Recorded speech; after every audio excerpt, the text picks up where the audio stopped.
नमस्कार दोस्तों, अमेरिका ने ईरान पर सैन्य कार्रवाई करने से अब फिलहाल पीछे हट गया है। बताया जा रहा है कि ईरान इस बार आर पार की लड़ाई लड़ने के मूड में था। खतरनाक मिसाइलों को एक्टिव मूड में कर चुका था। अमेरिका पर अगर ईरान हमला करता है तो कुछ हद तक अमेरिका पर भारी नुकसान हो सकता था। अमेरिका की छवि को बचाने के लिए अमेरिका फिलहाल यह फैसला लिया है और ट्रंप इस वक्त मैदान छोड़कर पीछे हट गए हैं। ट्रंप ने पीछे हटने का हवाला दिया है कि हमने 800 से ज्यादा ईरान के नागरिकों को फांसी होने से बचा लिए हैं। मगर डोनाल्ड ट्रंप ने वेनेजुएला पर पूरी ताकत से हमला करके वेनेजुएला के राष्ट्रपति को बंदी बनाकर अमेरिका उठा लाए। इसी खुशी में वेनेजुएला के विपक्षी नेता ने आज अपना नोबेल प्राइज डोनाल्ड ट्रंप को दे दिया और कहा कि वेनेजुएला में पहले निकोलस मादुरो तानाशाह था और वेनेजुएला में फिर से आजादी आ गई है। इसके लिए अमेरिका का धन्यवाद। जिस देश में इस प्रकार की जनता और इस प्रकार का विपक्ष रहता हो, उस देश का कभी कुछ नहीं हो सकता। ऐसे गद्दार लोग अगर देश में हैं तो इन लोगों से बहुत सावधान रहने की जरूरत है।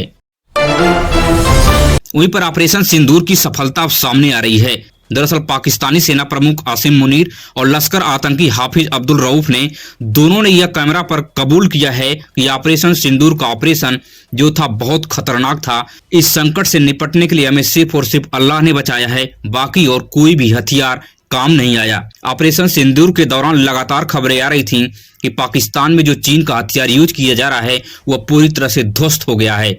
हर जगह वो फेल साबित हुआ, जिसकी वजह से कई सवालिया निशान पाकिस्तानी हथियार के ऊपर खड़े हुए, जिसका कबूलनामा आज हाफिज अब्दुल रऊफ ने कर रहा है। साथ ही साथ पाकिस्तानी सेना का प्रमुख आसिम मुनीर ने भी इसकी कबूलनामा कर चुका है।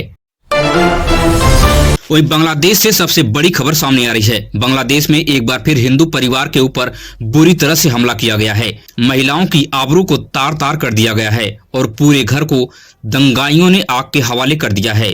पूरा परिवार चीखता चिल्लाता इस वीडियो में नजर आ रहा है। इस वीडियो को देखिए और वीडियो को देखने के बाद आपको खुद समझ में आ जाएगा कि आखिर पूरी दुनिया का मानवाधिकार कहां चला गया है कि बांग्लादेश में लगातार हिंदुओं के ऊपर अत्याचार जारी है।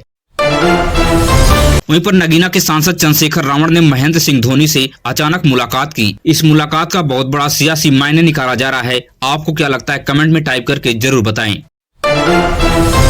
वहीं महाराष्ट्र के बीएमसी चुनाव में एक बार फिर भारतीय जनता पार्टी ने बड़ी जीत हासिल कर ली है।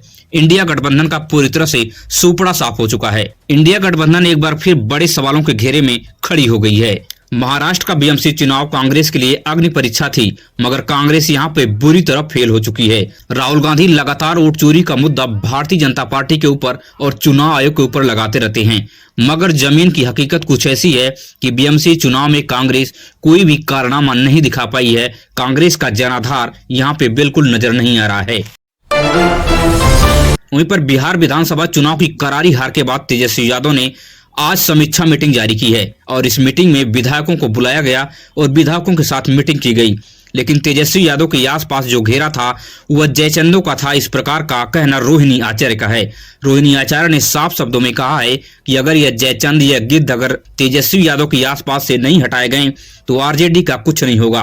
तेज प्रताप यादव ने भी पिछले दिन दही चूड़ा महोत्सव में भी इस प्रकार का बयान दिए हैं कि लगातार आरजेडी को कमजोर करने का काम जयचंदों ने किया है। वहीं पर उत्तर प्रदेश के नगीना से सांसद चंद्रशेखर रावण ने बड़ा बयान दिया है। चंद्रशेखर ने साफ कर दिया है कि हमारी लड़ाई किसी ठाकुर ब्राह्मण बनिया से नहीं है। हम चाहते हैं कि सब लोग मिलजुल कर एक साथ रहें और सबको समानता का अधिकार मिले। लेकिन अपने देश में लोग जाति और धर्म में बड़े पैमाने पर बंटे हुए हैं। हम चाहते हैं कि हमारा देश अखंड भारत बने। हम इसके पक्षधर हैं। इस वीडियो को देखिए।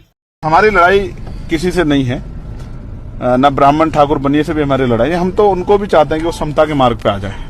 जी भाई, देश में सब लोग जो है मानवता को प्रायोरिटी दें। ठीक है, मैं तो भारत को जोड़ना चाहता हूं कि भारत जुड़े। अभी तो भारत जातियों में धर्मों में बिखरा हुआ है। मैं तो उसको जोड़ के एक अखंड भारत का निर्माण। वहीं पर जम्मू कश्मीर में पिछले कई दिनों से लगातार संदिग्ध ड्रोन देखे जा रहे हैं। दरअसल भारत पाकिस्तान बॉर्डर पर लगातार संदिग्ध ड्रोनों का देखा जाना यह कोई आम बात नहीं है। भारतीय सेना ने इन ड्रोनों के ऊपर लगातार निगाह बनाई हुई है। रक्षा मंत्री राजनाथ सिंह ने साफ कहा है कि ऑपरेशन सिंदूर अभी तक खत्म नहीं हुआ है। अगर इसी तरह से लगातार संदिग्ध ड्रोन बॉर्डर के पास देखे गए तो ऐसे नापाक हरकत का मुंहतोड़ जवाब भारतीय सेना देगी। साथियों, यह भी सच है कि ऑपरेशन सिंदूर अभी पूरी तरह से समाप्त नहीं हुआ है, क्योंकि जब तक आतंकी सोच खत्म नहीं होती तब तक शांति के लिए हमारा यह प्रयास लगातार चलता रहेगा।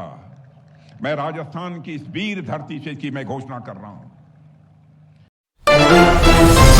वहीं पर अखिलेश यादव ने वोट चोरी के मुद्दे पर भारतीय जनता पार्टी पर बड़ा हमला बोला है। अखिलेश यादव ने चिंता जताई है कि भारतीय जनता पार्टी चुनाव जीतने के लिए इस वक्त चुनाव से 2-3 महीने पहले ईडी और सीबीआई का छापा डलवा रही है और उस राज्य के नेताओं की छवि को धूमिल कर रही है। इस प्रकार का ट्रेंड भारतीय जनता पार्टी का यह नया है और भारतीय जनता पार्टी के पास अकूट धन है जिसका वह भरपूर यूज कर रही है और इस धन से चुनाव को प्रभावित कर रही है। और जो नया जमाना है डाटा चोरी का, कभी सोचा था आपने 5 साल पहले 3 साल पहले कि इलेक्शन होने जा रहा हो, कोई पॉलिटिकल पार्टी अपनी एजेंसियां लगाए और डाटा चोरी करने के लिए जाए? तो ये नए तरह की चीजें हैं। प्रोफेशनल पॉलिटिक्स करती है बीजेपी प्रोफेशनल गिनती करके डेटा पे एक एक बिंदी बैठा करके तब फैसला लेते हैं। इसलिए जिसको हराना है बीजेपी को, उसको उसी तरीके से तैयारी करनी पड़ेगी। और बीजेपी का रिसोर्सेज की कोई कमी नहीं है। उड़ीसा उनके हाथ में, तो रिसोर्सेज की कहाँ कमी होगी? जो जिस स्टेट पर भंडार हो नेचुरल रिसोर्सेज का, और वो जनता के लिए आए, गरीब जनता के लिए रिसोर्सेज इस्तेमाल हो। लेकिन बीजेपी अपने आप को मजबूत करने के लिए रिसोर्सेज यूज करती है। वहीं पर उत्तर प्रदेश के वाराणसी में लगातार हिंदू मंदिरों पर बुलडोजर चलाया जा रहा है। सैकड़ों साल पुराने मंदिरों को जमींदोज कर दिया जा रहा है। पूरी विपक्षी पार्टी इस नापाक काम से नाराज हैं और भाजपा पर हमलावर हैं। शंकराचार्य अविमुक्तेश्वरानंद ने भी नाराजगी जाहिर की और भारतीय जनता पार्टी के ऊपर आग बबूले हुए हैं। आप इस वीडियो को देखिए। मंदिर टूट गया, कॉरिडोर बन गया, कॉरिडोर बन गया, कॉरिडोर बन गया, ये 5 बार आप बोल चुके हैं हमसे। लेकिन 150 मंदिर, वो मंदिर जिनका पुराणों में वर्णन था, वो मंदिर जो 2000 साल पुराने थे, वो मंदिर जो 500 साल पुराने थे, वो मंदिर जो 800 साल पुराने थे, वो सारे के सारे तोड़ करके फेंक दिए गए। उसके बारे में कुमार अभिषेक के मुंह से एक शब्द नहीं निकलता है। वो कहता है कि कॉरिडोर बन गया, मंदिर टूट गए, उसको क्यों नहीं बोलते हो? आप उठाकर आप दोनों बात बोलो ना।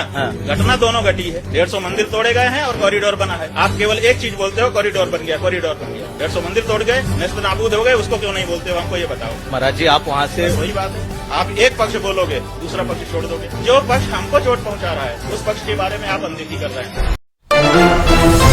वहीं पर साइबर ठगों ने दिल्ली के दंपति से 2 करोड़ 19 लाख रुपए डिजिटल अरेस्ट करके ठग लिए हैं। यह गिरोह उन घरों को टारगेट कर रहा है जिस घर में रिटायरमेंट होकर बुजुर्ग बैठे हुए हैं और उनके पास खाते में पैसे हैं। ऐसे लोगों को ऊपर यह टारगेट कर रहे हैं और कई प्रकार के आरोप लगाकर उन्हें डिजिटल अरेस्ट कर ले रहे हैं और करोड़ों रुपए ठग ले रहे हैं। अभी पिछले दिने 15 से 16 करोड़ रुपए की ठगी दिल्ली से ही सामने आई थी।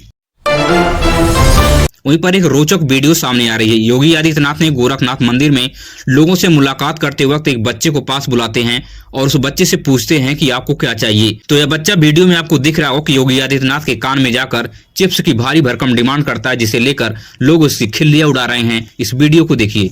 और क्या चाहिए बताओ? चिप्स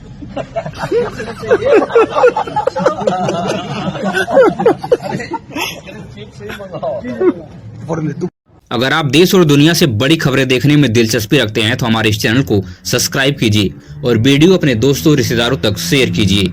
मिलेंगे इस तरह से नई वीडियो में नई सूचना के साथ। धन्यवाद।